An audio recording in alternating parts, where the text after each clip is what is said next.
თევზაობის ჩემპიონატი ლისის ტბაზე ტურნირში მონაწილეობა შეზღუდული შესაძლებლობის მქონე პირებმა მიიღეს. პროექტი ბავშვთა და ახალგაზრდობის განვითარების ფონდმა და ორგანიზაციამ ხელმისაწვდომი გარემო ყველასათვის განახორციელეს. პროექტი ხელმისაწვდომი გარემო შეზღუდული შესაძლებლობის მქონე პირებს დაფინანსებულია ბავშვთა და ახალგაზრდობის განვითარების ფონდის მიერ გამოცხადებული საგრანტო კონკურსის შედეგად.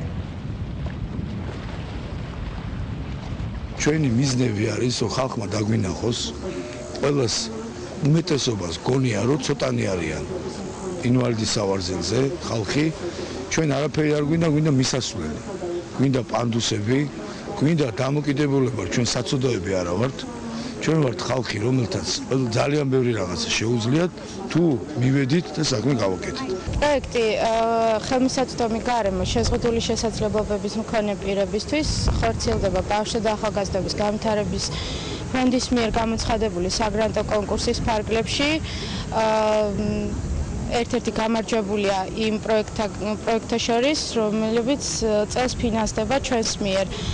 და მინდა ვაცნობო ახალგაზრდულ ორგანიზაციებს, რომ ჩვენ გეგმავთ რამოდენიმე კვირაში საგრანტო კონკურსის თავიდან გამოცხადებას.